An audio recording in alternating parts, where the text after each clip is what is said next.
Hello there. Welcome to Calypso Song Sounds. Today's gonna be a little bit of a fun and just kind of silly video.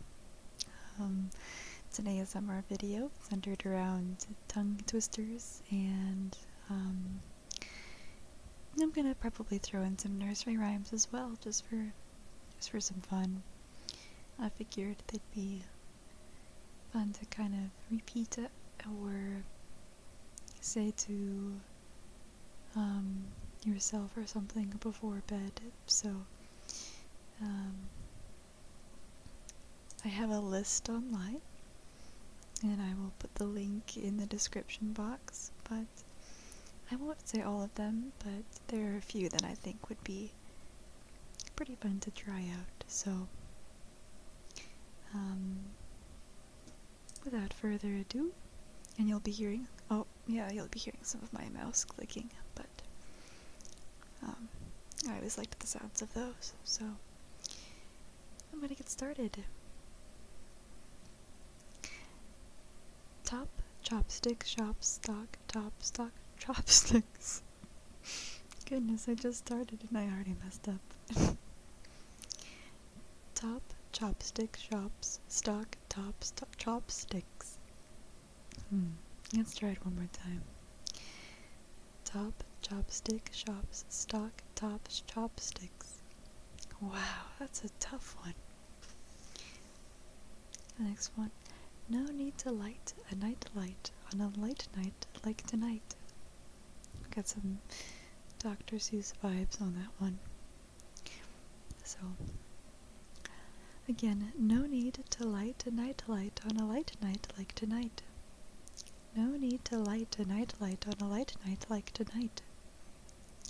That one's a little bit simpler, but a lot of fun. 33,000 feathers on a thrush's throat.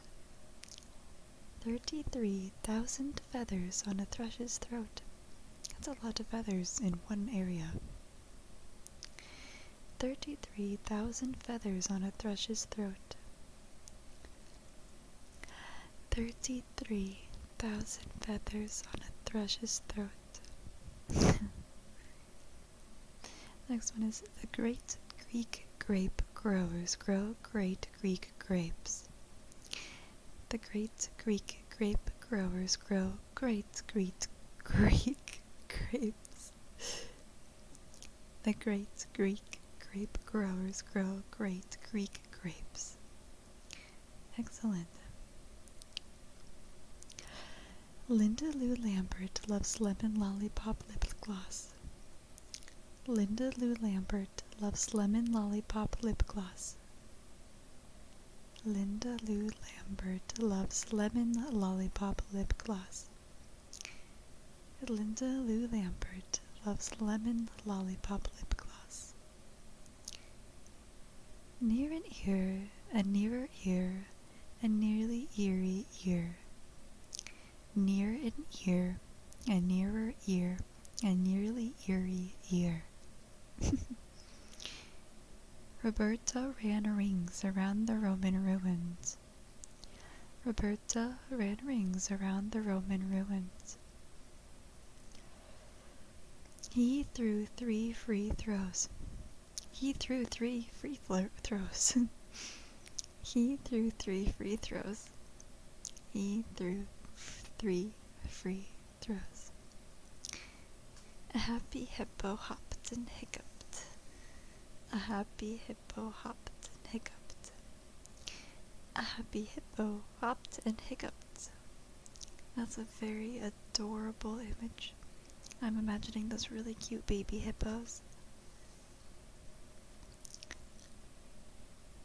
A synonym for cinnamon is cinnamon synonym. A synonym for cinnamon is a cinnamon synonym. 1-1 was a racehorse. 2-2 was 1-2. 1-1-1-1 race. 2-2-1-1-2. 1-1 was a racehorse. 2-2 was 1-2. 1-1-1-1 race. 2-2-1-1-2. Okay, the next one. Any noise annoys an oyster, but a noisy noise annoys an oyster more. Any noise annoys Any noise annoys an oyster, but a noisy noise annoys an oyster more. Any noise annoys an oyster, but a noisy noise annoys an oyster more. Rory the warrior and the Roger the warrior were reared wrongly in a rural brewery. Oh, good. I have no chance even slowly with that one, so I'm gonna just move on. Fred fed Ted bread and Ted fed Fred bread. Fred fed Ted bread and Ted fed Fred bread. Fred fed Ted bread and Ted fed Fred bread. Goodness gracious. The 33 thieves saw that they thrilled the throne throughout Thursday. The 33 thieves thought that they thrilled the throne throughout Thursday. Lesser leather never weathered weather better. Lesser leather never weathered weather better. Lesser leather never weathered weather better. 33 thirsty thundering thoroughbreds thumped Mr. Thurber on Thursday. Can you can a can as a canner can a can? Can you can a can as a canner? Try that again. Can you can a can as a canner can a can? Can you can a can as a canner can a can?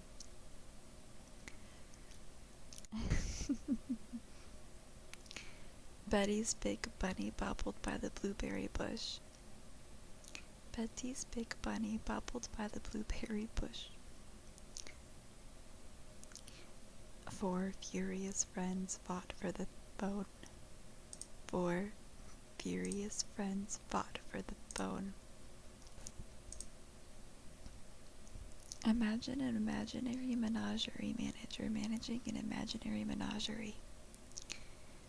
Imagine an imaginary menagerie manager managing an imaginary menagerie.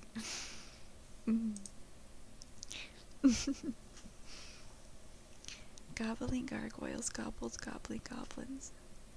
Gobbling gargoyles gobbled gobbling goblins.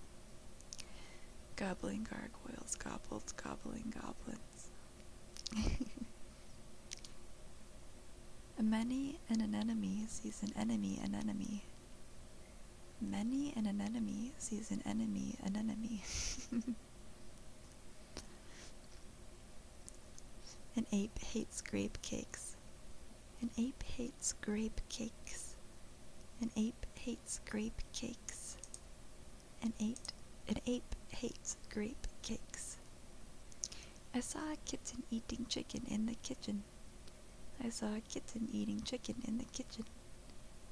I saw a kitten eating chicken in the kitchen. How many yaks could a yak pack if a yak pack could pack yaks? How many yaks could a yak pack if a yak pack could pack yaks?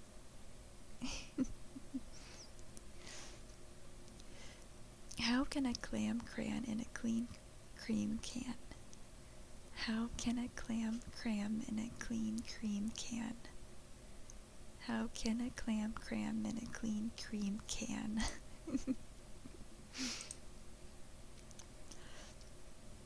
Picky people pick Peter Pan peanut butter. 'Tis the peanut butter picky people pick.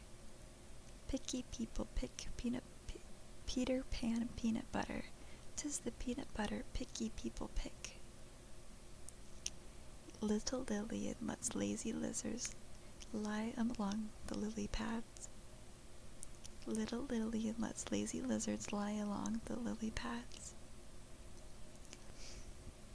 6 Czech cricket critics. 6 Czech cricket critics. Green glass globes grow greenly. Green glass globes grow glow greenly. Green glass globes glow greenly. A proper copper coffee pot. A proper copper coffee pot. A proper copper coffee pot. A proper copper coffee pot. I'm very lucky that so far I haven't made any untoward remarks on accident.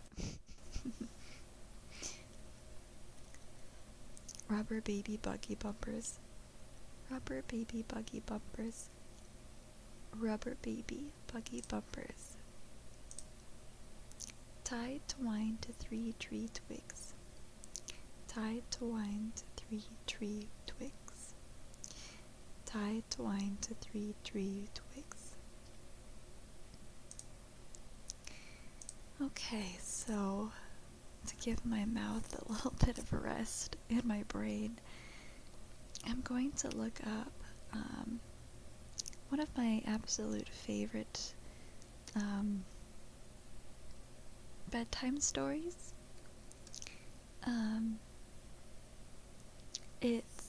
I know I said nursery rhymes earlier, but I wanted to instead read one of my all-time favorite Russian folk tales, told by Aaron Shepard. So, it's about a musician, so obviously I'm a little bit partial to it. Okay, so the Sea King's Daughter, told by Aaron Shepard, and I'll provide a link in the description with the story written there. Long ago, in the port river city called Novgorod the Great, there lived a young musician named Satko. Every day, a rich merchant or noble would send a messenger to Satko's door, calling him to play at a feast. Satko would grab his 12-string gusli and rush to the banquet hall. There he would pluck the strings of his instrument till all the guests were dancing. "Eat your fill," the host would tell him later, pointing him to the table and passing him a few small coins besides. And on such as he was given did Satko live. Often his friends would ask him, "How can you survive on so little?" "It's not so bad," Satko would reply. "And anyway, how many men can go to a different feast each day, play the music they love, and watch it set a whole room dancing?" Satko was proud of his city, the richest and most free. He would walk through busy market square lined with merchants in their stalls, and teeming with traders from many lands. He never crossed the square without hearing tongues of far-off places, from Italy to Norway to Persia. Down at the piers, you would see the sailing ships with their cargoes of lumber, grain, hides, pottery, spices, and precious metals. And crossing the great bridge over the river Volkhov, Satko would watch the glint from the gilded roofs of a dozen white stone churches. "Is there another such city as Novgorod in all the world?" he would say. "Is there any better place to be?" Yet sometimes Satko is lonely. The maidens who danced gaily to his music at the feasts would often smile at him, and more than one had set his heart on fire. But they were rich, and he was poor, and not one of them would think of being his. One lonely evening, Satko walked sadly beyond the city walls and down along the broad river Volkhov. He came to his favorite spot on the bank and set his gusli on his lap. Gentle waves brushed the shore and moonlight shimmered on the water. "My lovely river Volkhov," he said with a sigh. "Rich man, poor man, it's all the same to you. If only you were a woman, I'd marry you and live with you here in the city I love." Satko plucked a sad tune, then a peaceful one, then a merry one. The tinkling notes of his gusli floated over the river Volkhov. All at once the river grew rough, and strong waves began to slap at the bank. "Heaven help me!" cried Zatko, as a large shape rose from the water. Before him stood a huge man with a pearl-encrusted crown atop a flowing mane of seaweed. "Musician," said the man, "behold, the king of the sea. To this river I have come to visit one of my daughters, the Princess Volkova. Your sweet music reached us on the river bottom, where it pleased us greatly." "Thank you, your majesty," stammered Zatko. "Soon I will return to my own place," said the king. "I wish you to play there at a feast." "Gladly," said Zatko. "But where is it, and how do I get there?" "Why, under the sea, of course. I'm sure you'll find your way, but meanwhile you need not wait for your reward." Something large jumped from the river and flopped at Zatko's feet. A fish with golden scales. As Zatko watched in amazement, it stiffened and turned to solid gold. "Your majesty, you are too generous." "Say no more about it," said the king. "Music is worth far more than gold. If the world were fair, you'd have your fill of riches." And with a splash he sank in the river and was gone. The next morning, Zatko arrived at the market square, just as the stalls were opening. He quickly sold the golden fish to an astonished merchant. Then hurrying to the piers, he booked his passage on a ship leaving Novgorod that very day. Down the Volkhov the ship sailed, across Lake Ladoga and the Gulf of Finland, and into the Baltic Sea. As it sped above the deep water, Zatko peered over the rail. "In all the wide sea," he murmured, "how could I ever find the palace?" Just then the ship shuddered to a halt. The wind filled the sails, yet the ship stood still as if a giant hand had grasped it. Some of the sailors cursed in fear, while others prayed for their lives. "It must be the king of the sea," the captain cried. "Perhaps he seeks tribute, or someone among us."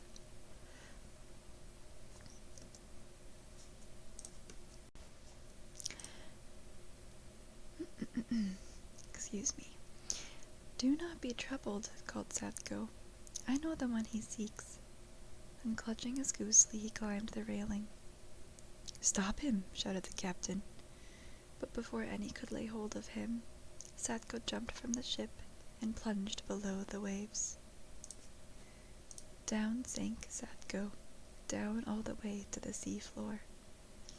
The red sun shone dimly through the water above, while before him stood a white stone palace. Zatko passed through a coral gate. As he reached the huge palace doors, they swung open to reveal a giant hall. The elegant room was filled with guests and royal attendants.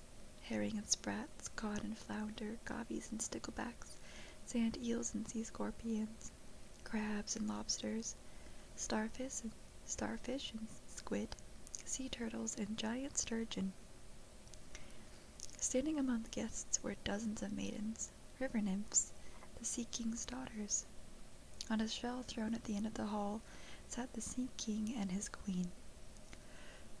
"You're just in time," called the king. "Musician, come sit by me, and let the dance begin." Zatko set his gusli on his lap and plucked a merry tune. Soon all the fish swam in graceful figures. The seafloor crawlers cavorted. The river maidens leapt and spun. "I like that tune," declared the king. He jumped to the center of the hall and joined the dance. His arms waved, his robes swirled, his hair streamed, his feet snapped. "Faster," cried the king. "Play faster." Zatko played faster, and the king's dance grew wilder. All the others stopped and watched in awe.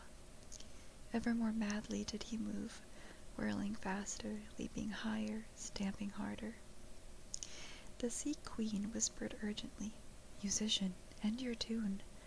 It seems to you the king merely dances in his hall, but above us the sea is tossing ships like toys, and giant waves are breaking on the shore." Alarmed, Satko pulled the string until it snapped. "Your Majesty, my goosely is broken." "A shame," said the Sea King, winding to a stop. "I could have danced for days. But a fine fellow you are, Satko. I think I'll marry you to one of my daughters and keep you here forever." "Your Majesty," said Satko carefully, "beneath the sea your word is law. But this is not my home. I love my city of Novgorod." "Say no more about it," said the king. "Prepare to choose your bride. Daughters, come forth." The river maidens danced and passed in parade before Satko. Each was more lovely than the one before, but Satko's heart was heavy and he barely looked at them. "What's wrong, musician?" the king said merrily. "Too hard to choose? Then I'll wed you to the one who fancies you. Behold the Princess Volkova." The princess stepped forward. Her green eyes were sparkling and a soft smile graced her lips. "Dearest Satko, at last we can be together. For years I have thrilled to the music you've played on the shore." "Volkova," said Satko in wonder, "you're as lovely as your river." But the Sea Queen leaned over and said softly, "You are a good man, Satko, so I will tell you the truth. If you but once kiss or embrace her, you can never return to your city again." That night Satko lay beside his bride on a bed of seaweed. "She's so lovely," thought Satko, "so charming, all I ever hoped for. How can I not hold her?" But time after time the queen's words came back to him. "Never return to your city again," and his arms lay frozen at his sides. "Dearest," said the princess, "why do you not embrace me?" "It is the custom of my city," Satko stammered. "We never kiss or embrace on the first night." "Then I fear you never will," she said sadly, and turned away. When Satko awoke the next morning he felt sunlight on his face. He opened his eyes and saw beside him not the Princess Volkova, but the river Volkhov, and behind him rose the walls of Novgorod. "My home," said Satko, and he wept, perhaps for joy at his return, perhaps for sadness at his loss, perhaps for both. The years were good to Satko. With the money that remained to him, he bought a ship and goods enough to fill it. And so Satko became a merchant, and in time the richest man in Novgorod. What's more, he married a fine young woman and raised a family. Many a feast he would hold so he could play his goosely and watch his children dance. Yet sometimes, still on a quiet evening, he would walk out of the city alone, sit on the bank, and send his tinkling music over the water.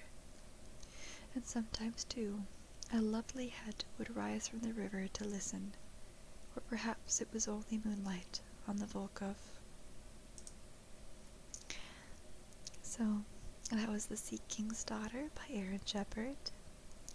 An absolutely lovely folk story with a little bit of a bittersweet nuance to it. I hope that you enjoyed the tongue twisters in the story, and I hope you have a very restful sleep or a relaxing time spent. Take care. Goodbye.